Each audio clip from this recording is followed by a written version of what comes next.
আগের ভিডিওতে তোমরা সবাই দেখতে পেলে যে আমি সারাদিন শিব চতুর্দশী দিন কি করলাম, কি খেয়েছি, সেটা সবটাই তোমাদের সঙ্গে শেয়ার করেছি।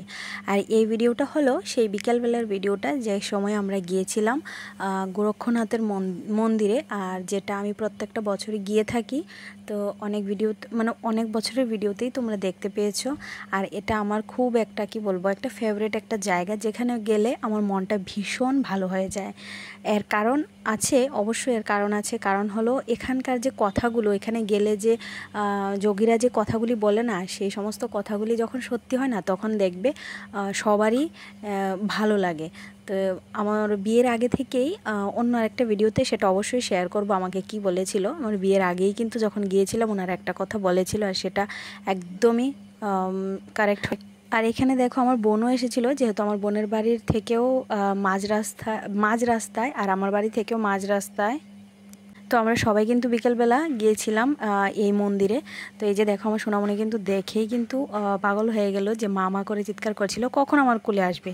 আর এইখানে দেখো আমরা সবাই নমস্কার করছিলাম, এত সুন্দর সাজিয়েছে, মানে কি বলবো শিবলিঙ্গগুলি।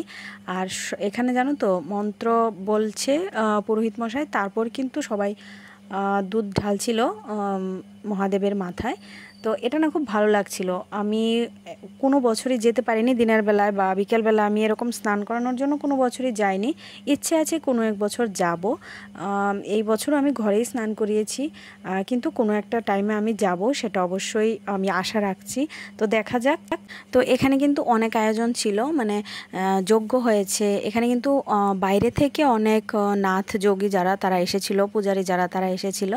তো এখানে পূজাটা কিন্তু একটু অন্যরকম। তোমরা যারা আসোনি তারা অবশ্যই একবার এসো, দেখবে তোমাদেরও ভালো লাগবে। আমি বলছি তা না, তোমরা এসে একবার একটু দেখবে, তাহলে দেখবে তোমাদেরও খুব ভালো লাগবে।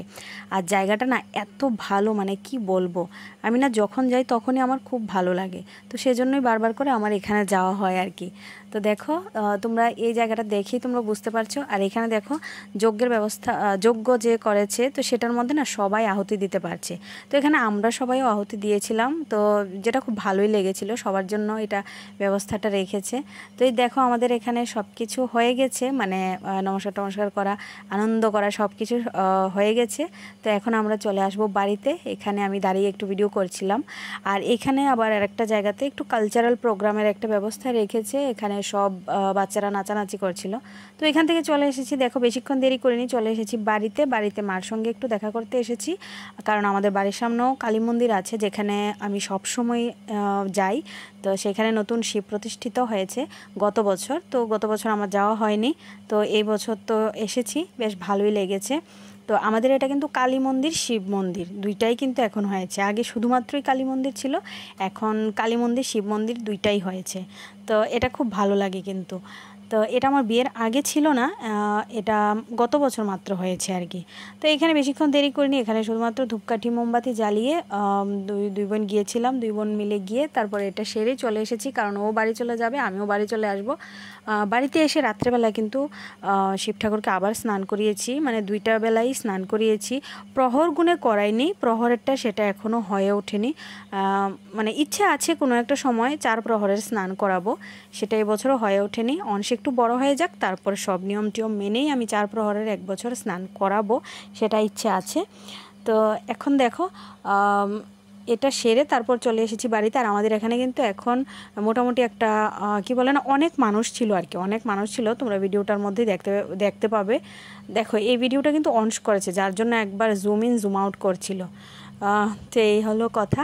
তো এই যে দেখো অনেক মানুষ কিন্তু এখানে আছে, অনেক ভিড় ছিল, কিন্তু বেশ ভালোই লাগছিল। শিব চতুর্দশী দিন সারাটা দিন একটা, মানে কি বলবো না, মেলা মেলা মেলা মেলা একটা ভাব ছিল। এই যে দেখেছো আমাদের এখানের কালিমা এত সুন্দর, মানে দেখলেই ইচ্ছে করে আরও দেখি, একদম মন ভরে যায়। এই যে হলো শিব ঠাকুর বাবা। তো তো চলো এবার বাড়ি যাওয়া যাক। এখানে মাকে এবার টাটা বাই বাই বলে বাড়ির উদ্দেশ্যে বেরিয়ে পড়ি, কারণ আমার অনেক কাজ আছে বাড়িতে গিয়ে। তো আমাকে কেমন লেগেছে অবশ্যই জানাবে, কিন্তু এই শাড়িটা কিন্তু আমার মার শাড়ি পরেছি আজকে। তো কেমন লেগেছে। তো চলো বন্ধুরা, এটা হলো পরের দিন সকালবেলা, আর এখন আমার বাড়িতে কিন্তু পুজো হয়ে গেছে, যেটা হলো আমি গোপালকে দিয়ে দিয়েছি খই দই দিয়ে সকালবেলার পুজোটা দিয়েছি। আর এখন আমি ভোগের রান্না করব, খিচুড়ি পায়েস যাই করি সেটা করব। এখন সব কিছুই রেডি আছে, এখন আমি শুধু রান্নাটা করব। তো চলো এই ভিডিওটা এই পর্যন্তই, দেখা হচ্ছে নতুন আরেকটা ভিডিওতে। যদি পারি আমি ভোগ নিবেদনের ভিডিওটা অবশ্যই তোমাদের সঙ্গে শেয়ার করব, মানে খিচুড়ি পায়েস যেটা এখন রান্না করব সেটা। না হলে এই ভিডিওটা এতটুকুই, বাই।